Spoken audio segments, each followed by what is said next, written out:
lied, and I'm going to demonstrate to you that he lied. He starts talking about what happened with the Supreme Court and how the Virginia Supreme Court struck down the referendum. But he leaves out something very important. Let's play it back so we can listen to the lie, and then I'm going to counteract what he says with the truth. Take a listen. Had a public referendum, and the people voted on a map. And then the Virginia Supreme Court knocked down the map that the people had approved. He is lying. Or should I say, what he is doing, he is purposely omitting the truth of what happened to lead his congregation to believe that it doesn't matter how you vote, that the Virginia Supreme Court is just rogue, and you, the people, spoke, and the Supreme Court said, we don't care how you spoke and what you want. We're striking down this map anyway. That is not what happened. So what I've done, I have taken the liberty to create a graphic. I created a graphic that I want to share with you guys. And just give me 1 second to get it pulled up here. I want to make sure all of it is seen. Take a look at this graphic right here that I created. Because what Raphael Warnock is doing is just flat out lying to you. Okay, he is lying. He is correct that the Virginia Supreme Court struck down the maps that Virginia voters voted on. But here's the kicker. The Supreme Court struck it down because the Democrats thought they were slick. They didn't think that fat meat was greasy.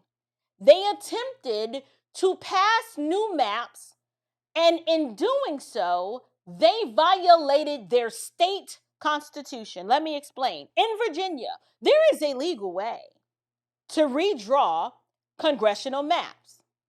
Let me explain. Got a nice little graphic here how Virginia's constitution draws out in outlines how it is supposed to work.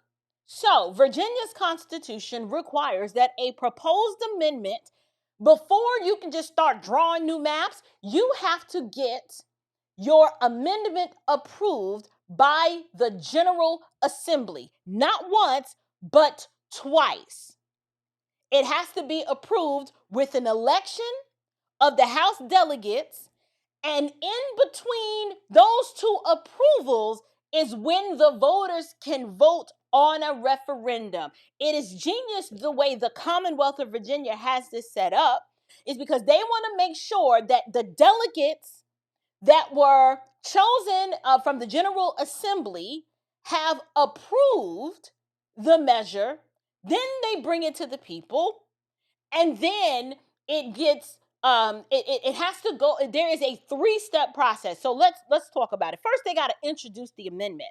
The General Assembly introduces a proposed constitutional amendment, and the General Assembly does this to give itself the authority to redraw the maps.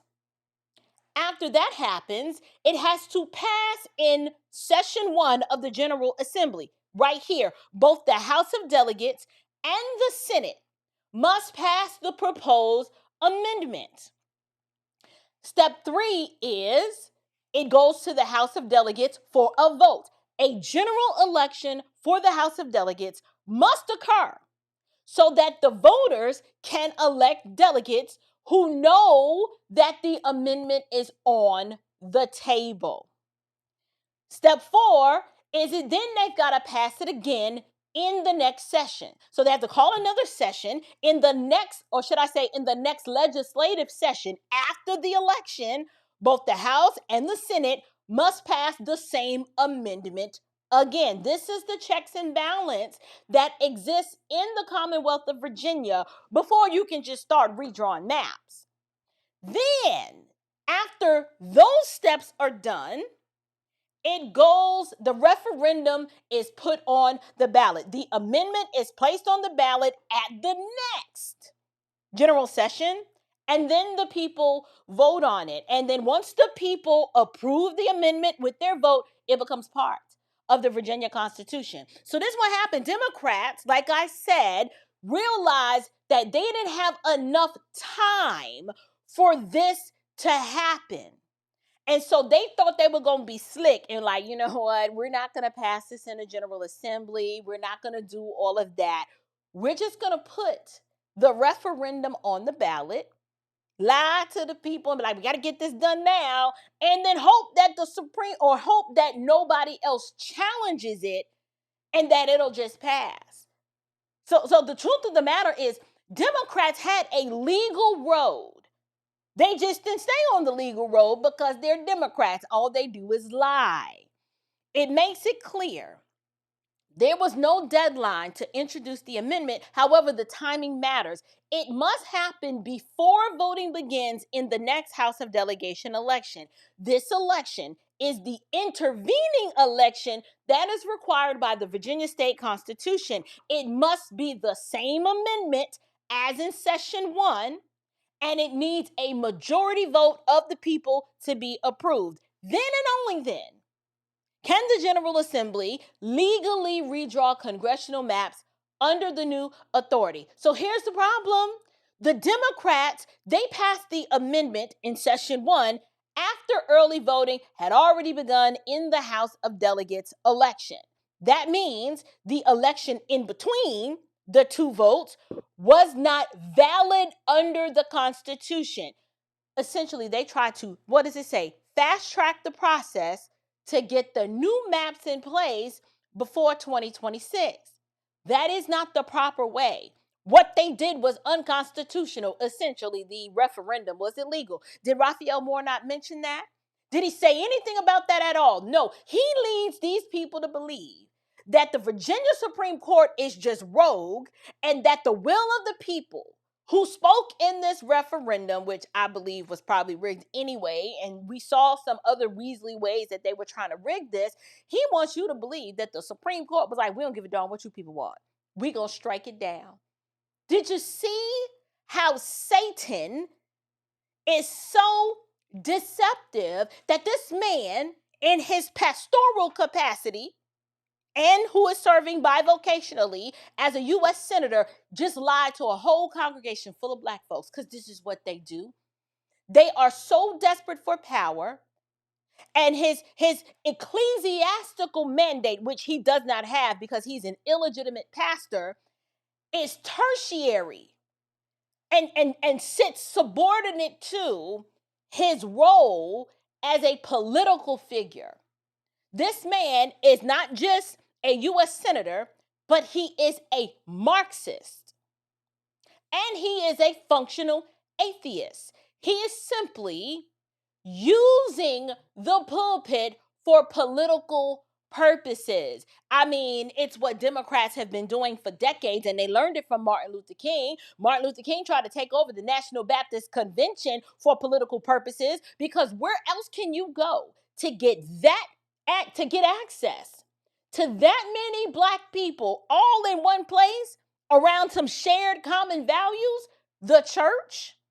This is why King did it. This is why Raphael Warnock does it. This is why Jamal Bryant does it. This is why Freddie Haynes does it.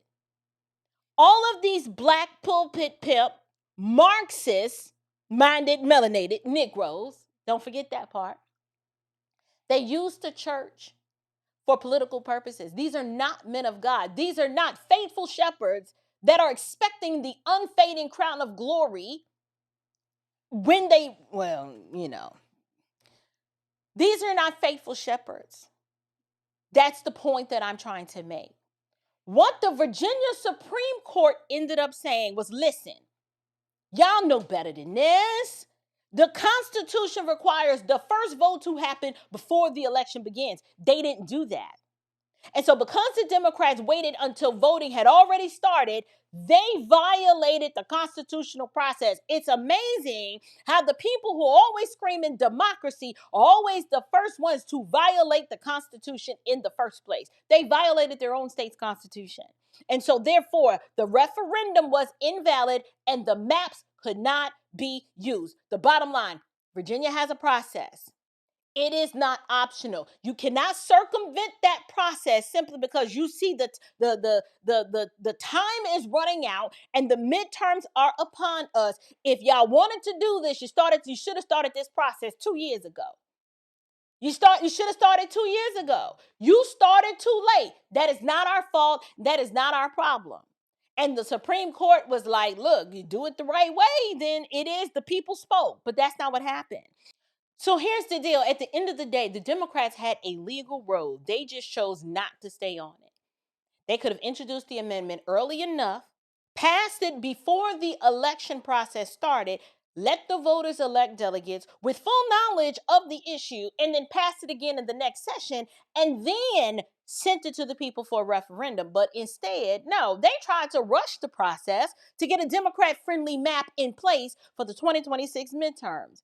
And the court was like, no, we're not going to allow that. So Raphael Warnock here is trying to present this narrative that the court stole the will of the people, but the court said, no, you cannot violate the Constitution while pretending to amend the Constitution. That is the difference that Raphael Warnock left out. He just let his congregation, he gave them this emotional bumper sticker version that, well, the people voted and then the court just took it away. That dark Clarence Thomas, like, listen, the truth is that Democrats tried to fast track a constitutional change and they skipped the required timing. And the court said, no, ma'am, no, sir, you need to read your Constitution and then try again. That is what happened. The chronic victim can never be trusted, says Carl Jung. Because I want you to know that I am more offended as an African-American woman than you will ever be. The chronic victim can never be trusted. The reason we could never be who we wanted and dreamed to be in is you kept your knee on our neck. We could run corporations and not hustle in the street, but you had your knee on our neck. We had creative skills.